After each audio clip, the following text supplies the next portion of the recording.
একজন সৎ police officer Dipak, তাকে ট্রান্সফার করে দেওয়া হয় ধর্মপুর গ্রামে। কিন্তু এখানে এসে সে জানতে পারে এখানকার এই গ্রাম প্রধান গত 15 বছর যাবৎ গ্রামের নিরীহ মানুষের উপর অন্যায়ভাবে অত্যাচার চালিয়ে যাচ্ছে। দীপক প্রধান কেমন করে ধর্মপুরের মানুষদের এই কুচক্রের হাত থেকে বাঁচিয়ে একজন যোগ্য মানুষকে গ্রামের প্রধান করে তোলে, সেটাই দেখব আজকের গল্প প্রধানে। গল্পের শুরুতেই একটা বিয়েবাড়ির দৃশ্য দেখতে পাই, যেখানে অনেক মানুষ দাওয়াতে আসছিল। তো কিছুক্ষণ পর এই গল্পে হিরো আসে, যার নাম দীপক প্রধান। তার নতুন বিয়ে হয়েছে, মূলত আজ তার ভাত কাপড়ের অনুষ্ঠান। সে একজন পুলিশ ইন্সপেক্টর, কিন্তু তার অনুষ্ঠানে আসতে দেরি হয়ে যায়। সকলে তার কারণ জানতে চাইলে সে জানায় আসলে একটা ট্রান্সফার নিতে চলে এসেছিল। ইলেকশনের ডিউটি পড়েছে ধর্মপুরে, নর্থ বেঙ্গল। পরশুই যেতে হবে, আর সেসব নিয়ে একটু কাজ ছিল। যাই হোক, শুরু হয় ভাত কাপড়ের অনুষ্ঠান। সবাই যখন দীপককে বলতে বলে যে বলো, আজ থেকে আমি তোমার ভাত কাপড়ের দায়িত্ব নিলাম, তখন দীপক তার স্ত্রীকে বলল, আজ থেকে আমরা ভালো বন্ধু হলাম। আমরা দুজনে মিলে পরিবার সবাইকে ভালো রাখবো। এ কথা শুনে সকলে অনেক বেশি খুশি হয়। এরপর দেখা যায় দীপক তার স্ত্রীকে নিয়ে ধর্মপুরের উদ্দেশ্যে রওনা হলো, যেখানে ছিল তার বর্তমান কর্মস্থল। ধর্মপুর পৌঁছানোর পর সেখানকার স্থানীয় পুলিশকর্মী বিবেক রায় তাদের রিসিভ করতে আসে। ধর্মপুরে বিবেক তার স্ত্রী থাকার ব্যবস্থা করা হয়েছে এই গ্রামেরই এক মাস্টার মশাইয়ের বাড়িতে। তার নাম জীবনকৃষ্ণ সরকার। বাড়িটি বেশ বড়, আর এই বাড়িতে জীবনকৃষ্ণ সরকার আর তার স্ত্রী শান্তি সরকার একাই থাকতো। সকলে জীবনকৃষ্ণ সরকারকে মাস্টারমশাই বলেই ডাকতো, কিন্তু তিনি মাস্টারমশাই ডাকটাকে মোটেও পছন্দ করতেন না। তাকে কেউ এই নামে ডাকলেই সে অনেক বেশি রেগে যেত। কিন্তু সে কী কারণে এই ডাকটাকে এত বেশি অপছন্দ করত, তার কারণ আমরা পরে জানতে পারবো। এই বৃদ্ধ দম্পতিরা একাই থাকতো এত বড় বাড়িতে। তাদের একমাত্র ছেলে বাইরে কাজ করে। তারা তাদের নিচতলা দুটি ভাড়া দিয়েছেন। তাদের মধ্যে একটাতে থাকে প্রদীপবাবু, তার স্ত্রী ও তার একমাত্র ছেলে পলতে, আর অন্য ঘরটা তাদের ছেলের। আর এটাতেই দীপকদের থাকার ব্যবস্থা করা হয়েছে। যদিও সেই ঘরটা জীবনকৃষ্ণ সরকার নিজের ছেলেরই ছিল, যেহেতু সে এখানে থাকতো না, তাই তারা এই ঘরটাতে দীপকদের থাকার জন্য দেয়। জীবনকৃষ্ণ সরকার দীপককে সাবধান করে বলে দিল, যদি এর মধ্যে তার ছেলে চলে আসে, তাহলে তাদের সেই সময়ই তাদের ভাড়া দিয়ে বাড়ি ছেড়ে দিতে হবে। কিন্তু এখানেই সমস্যা, কারণ তাদের ছেলে এখানে বহু বছর ধরে আসে না। আসা তো দূরের কথা, ফোন করে একটা খবর পর্যন্ত নেয় না। বাবা মার ফোনও তোলে না। সে এতটাই ব্যস্ত ছিল যে বাবা মার সাথে কথা বলার সময় পেত না। তো এখানে আমরা আরও জানতে পারি, অনেক কষ্ট করে ছেলেকে লেখাপড়া করিয়েছিল জীবনকৃষ্ণ সরকার। ছেলের পড়াশোনার জন্য অনেক ধার দেনা হয়ে গিয়েছিল, সেগুলো সে এখন পর্যন্ত শোধ করে যাচ্ছে। যাই হোক, ঘরে ঢুকতেই তারা দেখলো যে ছেলের ঘরটা খুব সুন্দর করে সাজানো রয়েছে। রুমির তো সে জায়গাটা অনেক বেশি পছন্দ হয়। কিছুক্ষণ পর দীপক বিবেকের সাথে গ্রামটা ঘুরে দেখার জন্য বের হয়। বিবেক গ্রামের আশপাশটা বাইকে ঘুরে দেখাচ্ছিল দীপককে। রাস্তা যেতে যেতে কিছু মানুষের ভিড় দেখতে পেল দীপক। ওইখানে সবাই একটাই স্লোগান দিচ্ছিল, প্রধান তুমি গদি ছাড়ো, পুকুর বোঝা বন্ধ করো। তো সেখানে কিছু মানুষ স্লোগান দিচ্ছিল, আর তার পাশে কিছু মানুষ পুকুর ভরাট করছিল। আসলে এই গ্রামেরই প্রধান জটিলেশ্বর মুখার্জি, তার কথায় এত বড় পুকুরটা বোঝানো হচ্ছে। এখানে আমরা আরও জানতে পারি, জটিলেশ্বরের কথায় এই গ্রামের সব কিছুই হতো। গ্রামের লোকেরা তাকে অনেক ভয় পেত। প্রশাসনের লোকেরা তার কথায় উঠবস করত। তাও গ্রামের লোকেরা তাদের কাছে মিনতি করছিল যাতে পুকুরটি না বোঝানো হয়। এই পুকুরে মাছ চাষ করে তাদের রোজগার চলে। সেখানে জটিলেশ্বরের লোকেরা এবং সেখানকার স্থানীয় পুলিশকর্মী দত্ত সেখানে বসে এই বড় পুকুরটি বুঝিয়ে দিচ্ছে। গ্রামের লোকদের কথায় কোনো পাত্তাই দিচ্ছিল না তারা।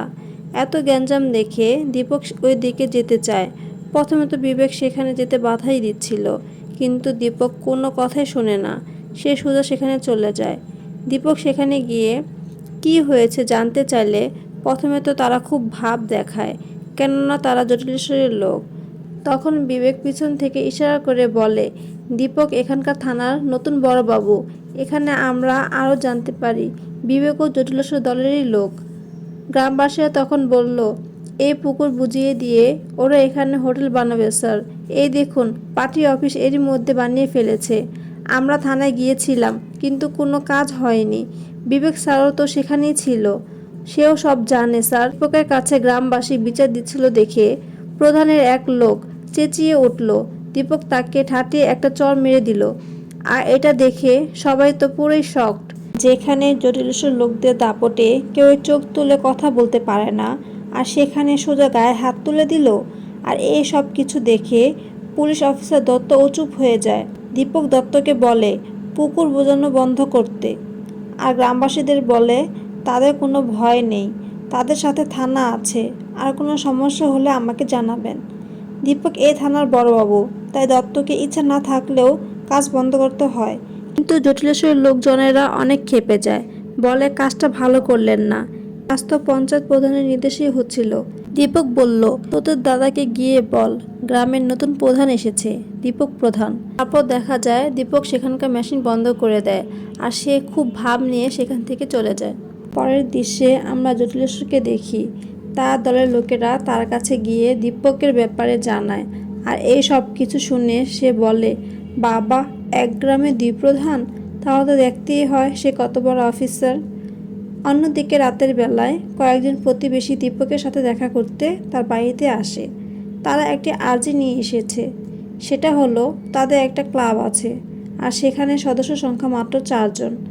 আর তারা চায় দীপক যেন তাদের সে ক্লাবের অনারেবল প্রেসিডেন্ট হয়। তো তাদের একথা শুনে দীপক চোখ বড় বড় করে তাকালো। তারা ভয় পেয়ে সেখান থেকে চলে যায়। ফিরে গিয়ে তারা নিজেদের মধ্যে কথা বলতে থাকে, আর সে সময় দেখা যায় দীপক হাসি মুখে তাদের কাছে আসে। তারা দীপককে দেখে বেশ খুশি হয়। দীপক ক্লাবের নাম জানতে চাইলে একজন বলে তাদের এই ক্লাবের নাম পীরপতি সংঘ। এই 4 জন মেম্বারের মধ্যে একজন ছিল জনতা জনার্দন পার্টির লিডার।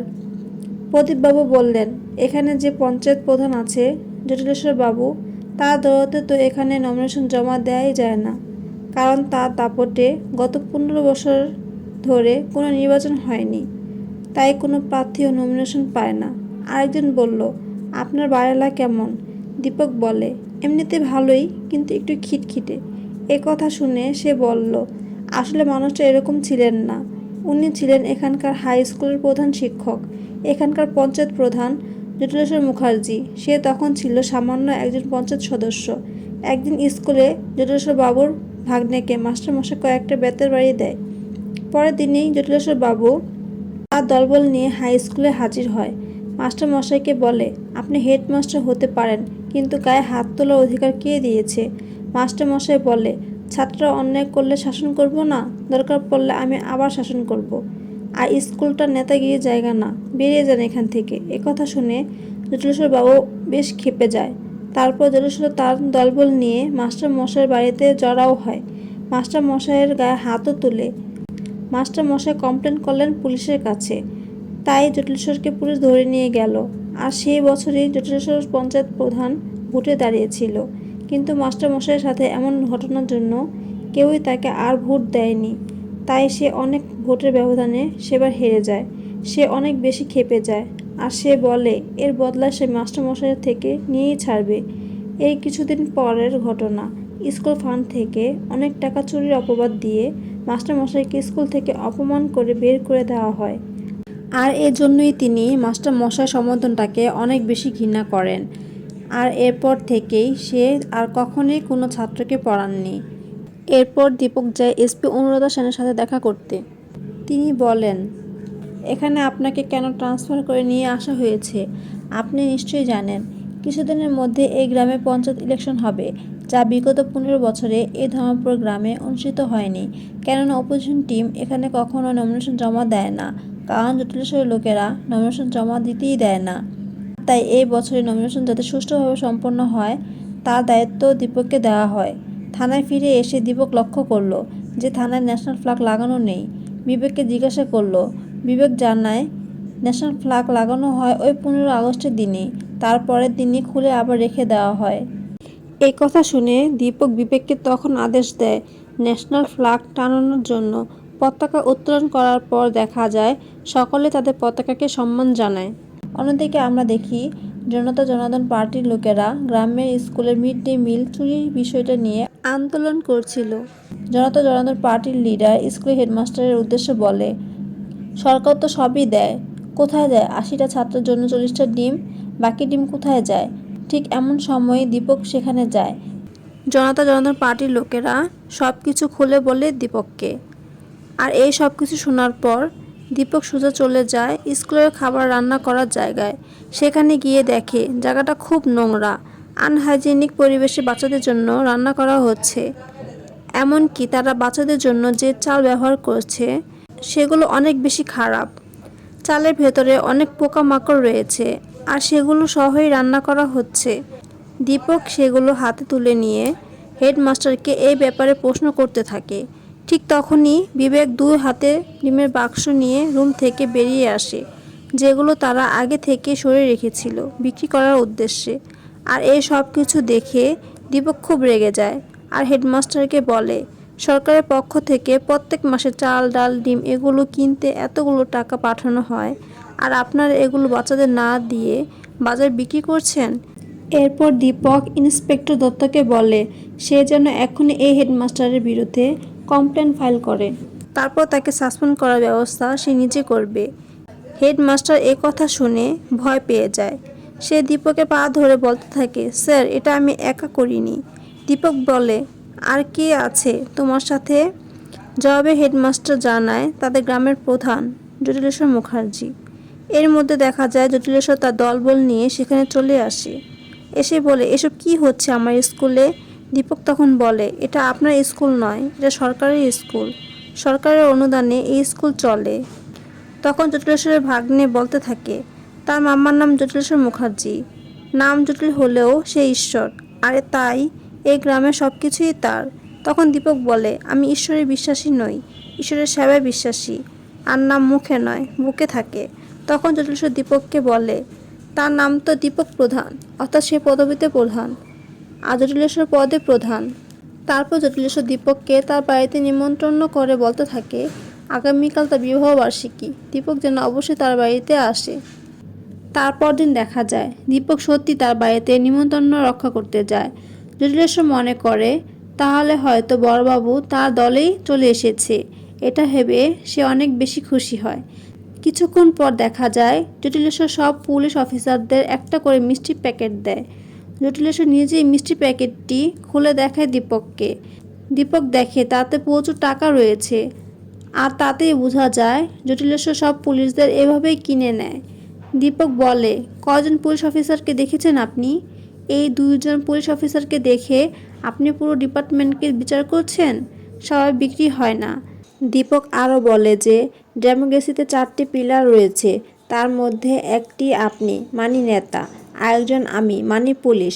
সবাই যদি বিক্রি হয়ে যেত তাহলে আমাদের দেশটা কীভাবে চলতো? যেমন সৎ পুলিশ অফিসার রয়েছে ঠিক তেমন ভালো নেতাও রয়েছে। এই বলে দীপক উঠে চলে যাচ্ছিল। জটিলেশ্বর বলল, এ কি আপনি কিছু খেয়ে যাবেন না? দীপক বলে, ওই যে একটা প্রবাদ আছে না, কারা যেন এক ঘাটে জল খায় না। দীপক একথা বলে সেখান থেকে চলে যায়।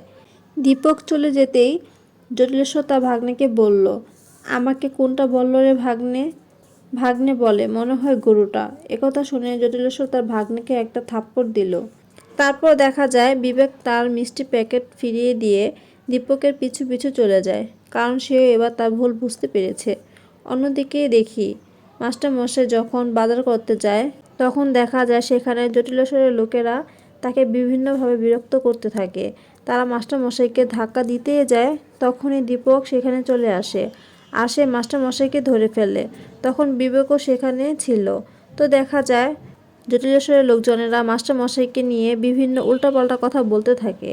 সে সময় বিবেক তাকে কষিয়ে একটা থাপ্পড় মারে আর বলে সে অনেক পাপ করে ফেলেছে, তাই নিজের হাতটা একটু পরিষ্কার করে নিল। এতে আমরা বুঝতে পারি বিবেক পরিস্থিতি চাপে পড়ে জটিলেশ্বরের দলে চলে গেলেও এখন দীপক আসার পর সে নিজেও মনে সাহস পেয়েছে। তো এই খবর খুব দ্রুত জটিলেশ্বরের কাছে পৌঁছে যায়। সেখানে একজন বলল, পুলিশ অফিসারের জন্যই মাস্টারমশাই এত ডানা গজিয়েছে। জটিলেশ্বরের ভাগ্নে বলে, মামা মাস্টারমশাই অনেক ধার দেনা রয়েছে, এ কথা শুনে জটিলেশ্বর বলল, ধার? কোন ব্যক্তি মাস্টারমশাইকে এত টাকা ধার দিয়েছে?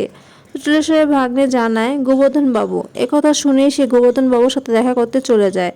তারপর সে তাকে অনেক ভয় দেখিয়ে বলে সে যেন মাস্টারমশাইয়ের কাছ থেকে এক্ষুনি পুরো টাকাটা নিয়ে নেয়, যে টাকাটা সে মাস্টারমশাইকে ধার দিয়েছিল। সে যদি টাকাটা না দিতে পারে তবে মাস্টারমশাইয়ের বাড়িটি জটিলেশ্বরের চাই। গোবর্ধন বাবু বেশ ভালো মানুষ ছিল। সে জটিলেশ্বরের ভয়ে মাস্টারমশাইয়ের বাড়ি চলে যায়। সে টাকার কথাটা কিছুতেই বলতে পারছিল না। অনেক কষ্টে টাকাটা ফেরত দেওয়ার কথা বলে। তখন মাস্টারমশাই তাকে অনুরোধ করে বলে গোবর্ধন বাবু যেন তাকে আরও কিছু দিনের সময় দেয়। সে টাকার ব্যবস্থা করার চেষ্টা করছে। তখন গোবর্ধন বাবু তাকে আর কিছুই বলতে পারে না। এরপর সে সেখান থেকে চলে যায়। এদিকে মাস্টারমশাই আর তার স্ত্রী বারবার তার ছেলেকে ফোন করতে থাকে, কিন্তু দেখা যায় তার ছেলে ফোন রিসিভই করে না। তাই তারা বাধ্য হয়ে মাস্টারমশাই আর তার স্ত্রী গেলেন তার ছেলে অপূর্বর বাড়িতে, যেখানে সে কাজ করে। মূলত তারা এখানকার টাকা সমস্যার ব্যাপারে নিজের ছেলেকে জানাতে চাইছিল, যদি সে একটু হেল্প করত। কিন্তু তার ছেলের বাড়ির ঠিকানা গেলে দেখা যায় সেখানে একটি মেয়ে দরজা খুলে দেয়। প্রথমে তো মাস্টারমশাই ভাবছিল তারা হয়তো ভুল ঠিকানা চলে এসেছে, কিন্তু কিছুক্ষণ পর তারা বুঝতে পারে তার ঠিক ঠিকানায় এসেছে। তারা মেয়েটিকে তার পরিচয় জিজ্ঞাসা করে। তখন মেয়েটি জানায় সে অপূর্বর বান্ধবী আর সে এখানে তার সাথে থাকে। এ কথা শুনে তো তারা দুজনে অনেক বেশি অবাক হয়ে যায়। তারা মেয়েটিকে বলে তারা অপূর্বর বাবা মা। মেয়েটা তখন দ্রুত বাড়ির ভেতরে যায় আর অপূর্বকে এই বিষয়ে জানায়। তখন অপূর্ব অনলাইনে মিটিংয়ে ব্যস্ত ছিল। সে একথা শুনে অনেক বেশি অবাক হয়ে যায়। তারপর বাইরে বেরিয়ে এসে বলে একটা ফোন তো করে আসতে পারতে, এভাবে যখন তখন কেউ চলে আসে নাকি? ছেলের মুখে এসব কথা শুনে তারা অনেক বেশি কষ্ট পায়। তারপরও তারা তাদের গ্রামের লোনের বিষয়টা নিয়ে কথা বলে আর জানায় পাওনাদার তাদের টাকার জন্য অনেক চাপ দিচ্ছে। তারা 7 লাখ টাকা পাবে। অপূর্ব যেন কিছুটা হলেও টাকা পরিশোধ করতে সাহায্য করে। সব কিছু শুনে অপূর্ব পরিষ্কার জানিয়ে দিল সে এখন 1 পয়সাও হেল্প করতে পারবে না। অপূর্বর এমন ব্যবহারে তারা অনেক বেশি কষ্ট পায়। আর তারা তখনই সেখান থেকে চলে যায় আর রাস্তায় গিয়ে বসে কান্না করতে থাকে। নিজের ছেলের এমন ব্যবহার তারা কিছুতেই মেনে নিতে পারছিল না। এদিকে ধর্মপুরের রাতের অন্ধকারে জটিলেশ্বরের লোকেরা গ্রামের লোকদের ঘরে আগুন লাগিয়ে দেয়। তখন দীপক আর তার টিম দ্রুত সেখানে চলে আসে। তারা বন্দি মানুষদের উদ্ধার করতে থাকে। সেখানে একটা ঘরে ছোট্ট বাচ্চা আটকে পড়ে। দীপক তাকে কোনোভাবে বাঁচিয়ে নিয়ে আসে, কিন্তু তখনই বাচ্চাটার শরীর অনেকটা বার্ন হয়ে গিয়েছিল। তাই দীপক দ্রুত বাচ্চাটাকে নিয়ে হাসপাতালে চলে যায় আর সেখানেই তার চিকিৎসার ব্যবস্থা করে। পরের দিন ঘটনাস্থলে পর্যবেক্ষণ করতে আসেন এসপি অনুরাধা সেন। তখন দেখা যায় জটিলেশ্বর সেখানেই রয়েছে। জটিলেশ্বর এসপি অনুরাধা সেনকে বলে এর আগে এই গ্রামে কখনো এমন হয়নি। এই অফিসে আসার পর থেকেই একটার পর একটা সমস্যা হয়েই যাচ্ছে। এত বড় বিপদে অফিসের প্রেজেন্ট পর্যন্ত ছিল না, একবার ভিজিট করেই চলে গেছে। তখন দীপক এসপি অনুরাধা সেনকে বলে সে আর তার টিম এখানে এসেছিল আর তারা গ্রামবাসীকে উদ্ধারও করেছে। এরপর একটা বাচ্চার অবস্থা বেশি খারাপ হয়ে যাওয়ায় দীপক তাকে নিয়ে হাসপাতালে চলে গিয়েছিল। জটিলেশ্বর এসপির কাছে দীপক প্রধানের ট্রান্সফারের অনুরোধ করে। এসপি জটিলেশ্বরের কথায় কোনো পাত্তা না দিয়ে দীপককে ঠিকমতো ডিউটি করতে বলে ওখান থেকে চলে যায়। এদিকে জটিলেশ্বর তো ভাবে হয়তো এবার দীপককে ট্রান্সফার করেই দিবে। একথা ভেবে সে অনেক বেশি খুশি হয়ে যায়। অন্যদিকে দেখা যায় গ্রামের সব বাড়ি ঘর পুড়ে যাওয়ায় তারা অনেক বেশি অসহায় হয়ে পড়ে। গ্রামের বাচ্চাদের পড়াশোনা বন্ধ হয়ে যায়, কারণ তাদের স্কুলটা আগুনে পুড়ে গিয়েছিল। পরে দেখা যায় দীপকরা এই অসহায় বাচ্চাদের পড়ালেখার দায়িত্ব নেয়। তারা মাস্টারমশাইয়ের বাড়ির নিচতলায় আনন্দময় পাঠশালা নামে একটা স্কুল খোলে বাচ্চাদের পড়ানোর জন্য। কিন্তু মাস্টারমশাই যখন এটা দেখে সে তখন অনেক বেশি রেগে যায়।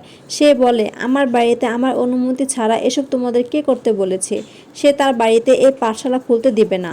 তখন দীপক খুব হতাশ হয়ে পড়ে। সে ভেবেছিল হয়তো মাস্টারমশাই এই বাচ্চাদের পড়াবেন।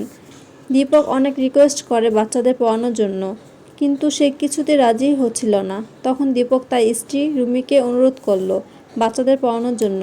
রুমি তো এটা জানতে পেরে অনেক বেশি খুশি হয়। রুমি বাচ্চাদের তার বারান্দায় পড়ানো শুরু করে। কিন্তু দীপকের উদ্দেশ্য ছিল মাস্টারমশাই যাতে আগের মতো বাচ্চাদের পড়ানো শুরু করে। কিন্তু সে কিছুতেই পড়াতে রাজি হচ্ছিল না।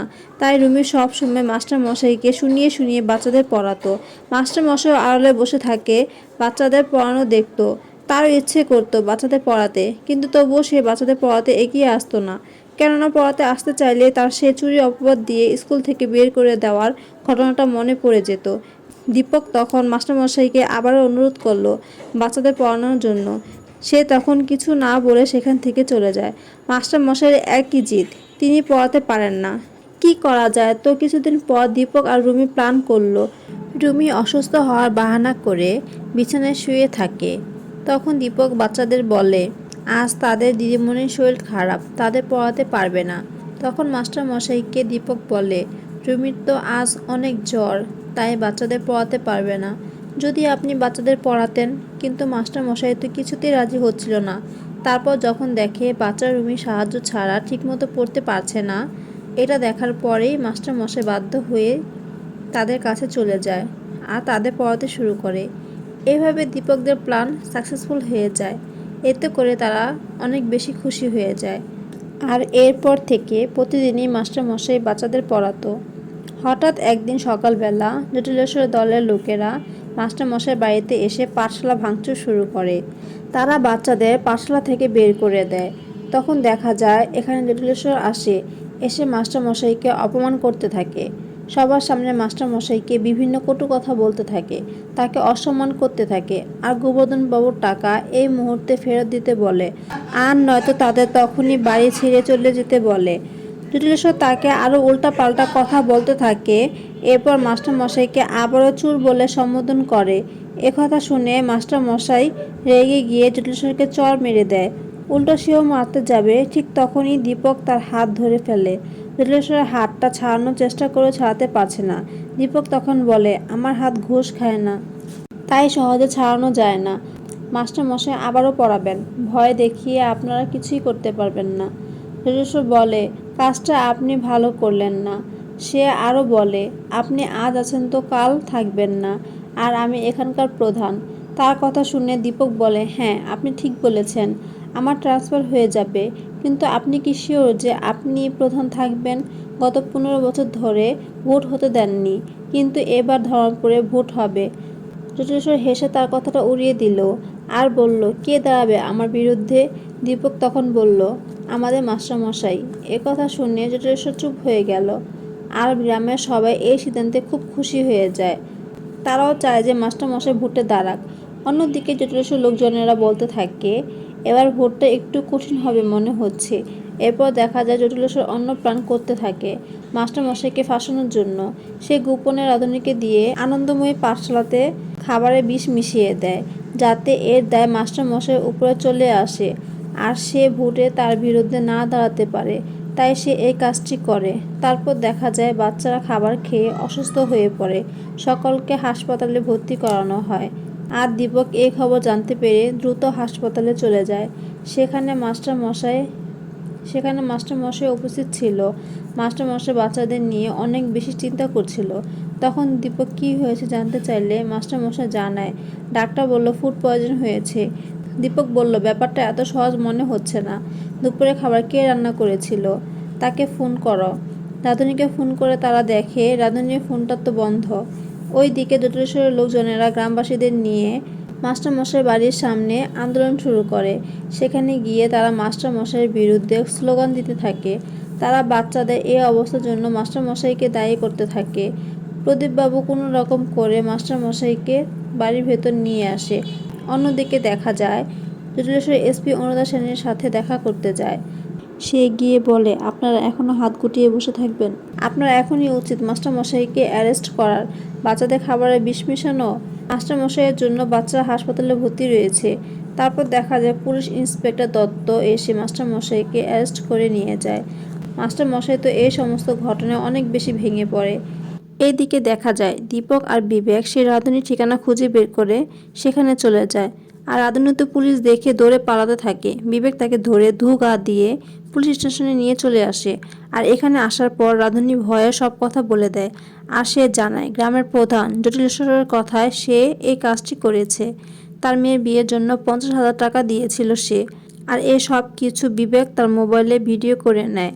আর তারা এসপি অনুরাধা সেনকে এই ভিডিও দেখায়। আর বিবেক সব গ্রামবাসীদেরকেও এই ভিডিও দেখায়। আর মাস্টারমশাইকে সসম্মানে পুলিশ স্টেশন থেকে বের করে নিয়ে আনে। এরপর তাকে বাড়িতে নিয়ে যায়।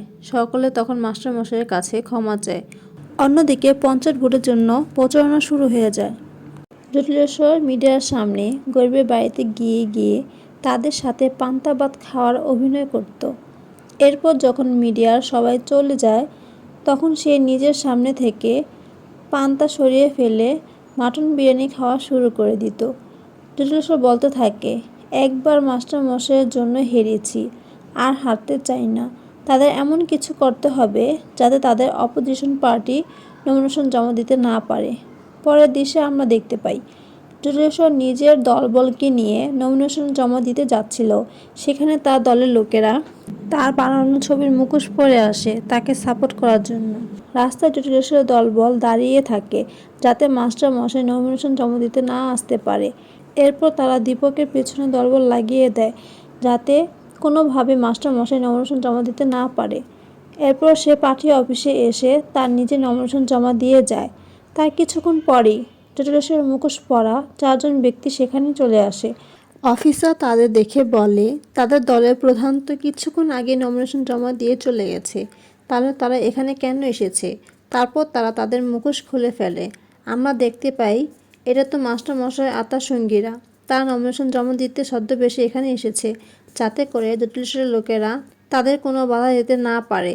এরপর মাস্টারমশাই নিরপেক্ষ দলের হয়ে নমিনেশন জমা দেয় আর তার প্রতীক হলো বই খাতা। জটিলেশ্বর জানতে পেরে খুব রেগে গেল। সে বলে ভোটের দিন সে দেখে নিবে যে মাস্টারমশাই কি করে জিতে।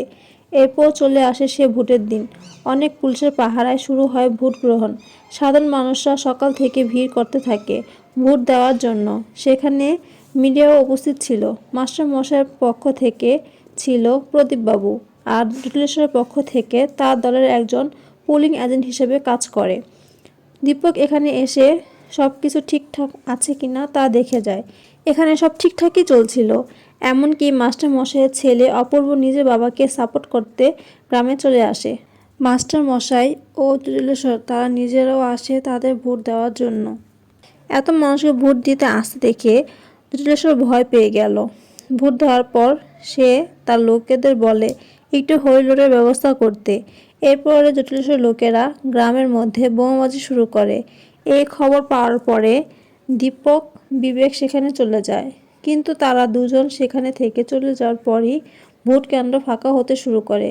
যেহেতু এখন শুধু পুলিশ দত্ত সেখানে ছিল, তাই জটিলেশ্বর দলের লোকেরা সেখান থেকে সবাইকে সরিয়ে দিল আর তারা নিজেরাই জাল ভোট দেওয়া শুরু করলো। তো কিছুক্ষণ পর যখন পরিস্থিতি নিজেদের মধ্যে কন্ট্রোলের মধ্যে নিয়ে আসে ততক্ষণে জটিলেশ্বর লোকেরাও ভোট কেন্দ্র থেকে চলে যায়। এরপর দীপক গ্রামবাসীদের উদ্দেশ্য করে বলে পরিস্থিতি স্বাভাবিক হয়ে গেছে, তাই তারা যেন ভোট দিতে ভোট কেন্দ্রে চলে আসে। তারপরে দেখা যায় গ্রামবাসীরা আবারও ভোট দিতে চলে আসে। জটিলেশ্বরকে তার লোক ফোন করে বলতে থাকে যেভাবে মানুষ ভোট দিচ্ছে এত সুবিধার মনে হচ্ছে না। তখন জটিলেশ্বর বলে ছাপাতে কাজ না হলে তাহলে ধাপ্পা দে। পরের দৃশ্যে আমরা দেখি কে একজন দীপককে ফোন করে একটা জায়গায় যেতে বলে। তারা ভাবছিল আবারও কোথাও হয়তো মারামারি হচ্ছে। গিয়ে দেখে কেউ কোথাও নেই। দীপক বুঝতে পারে এটা জটিলেশ্বরের কাজ।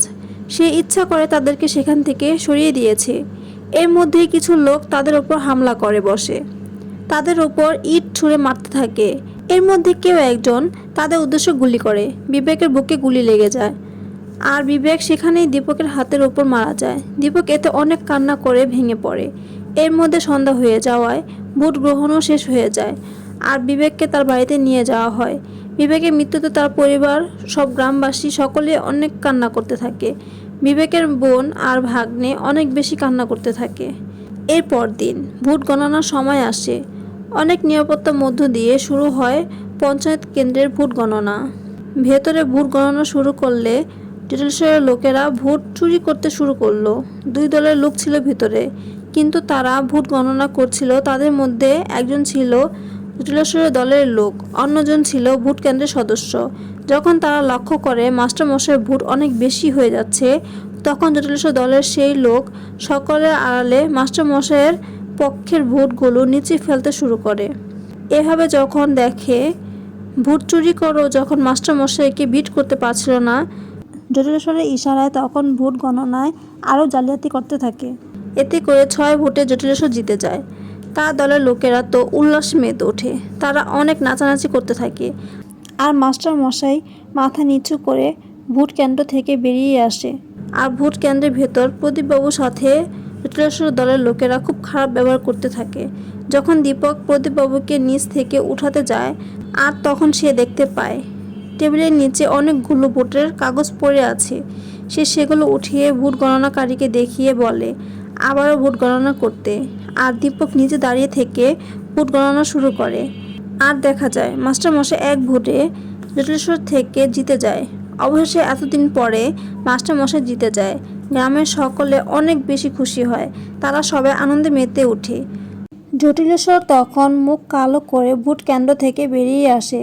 তখন সে দেখতে পায় তার ভাগ্নে হাসি মুখে মাস্টারমশাইয়ের মাথায় ছাতা ধরে আছে। এতে আমরা বুঝতে পারি তার ভাগ্নে সে নিজেও তার মামার পতন চাইতো, আর সে নিজেও তার ভোট মাস্টারমশাইকেই দেয়। আর এখন দেখা যায় মাস্টারমশাই ছেলেও তার নিজের ভুল বুঝতে পেরে তার বাবার কাছে ফিরে আসে আর তার কাছে ক্ষমা চায়। আর মাস্টারমশাইও তাকে বুকে টেনে নেয়। সবাই উল্লাসে মেতে ওঠে। আর দেখা যায় পুলিশ অফিসার দত্ত সেও মাস্টারমশাইয়ের জয়ে অনেক বেশি খুশি হয়। এরপর দেখা যায় এসপি অনুরাধা দীপককে কংগ্রাচুলেট করে। অবশেষে 15 বছর পর ধর্মপুরে বদল আসে। মাস্টারমশাই দীপককে বলে সব কিছু তার কারণেই হয়েছে। এরপর দেখা যায় অপূর্ব তার বাবার সব লোন পরিশোধ করে দেয়। পরের দৃশ্যে আমরা দেখি জটিলেশ্বরকে গ্রেফতার করে নিয়ে যাওয়া হয়। দীপক প্রধানের ইতিমধ্যে ট্রান্সফার হয়ে যায়। সে মাস্টারমশাই সহ সকলের থেকে বিদায় নেয়। সকলে এই সময় একটু বেশি ইমোশনাল হয়ে পড়ে। যাই হোক, তারপর দেখা যায় দীপক তার নতুন কর্মস্থল নন্দীপুরের উদ্দেশ্যে বেরিয়ে পড়ে। যাওয়ার সময় সে নিজের গাড়ির পাশে বিবেককে হাসি মুখে কল্পনা করতে থাকে। আর এর মধ্য দিয়েই এই গল্পটি এখানে শেষ হয়। তো আজকের গল্পটি আপনাদের কাছে কেমন লেগেছে তা কমেন্ট করে জানাবেন। আর যদি গল্পটি ভালো লেগে থাকে তাহলে লাইক, কমেন্ট ও সাবস্ক্রাইব করে আমাদের পাশে থাকবেন। ধন্যবাদ।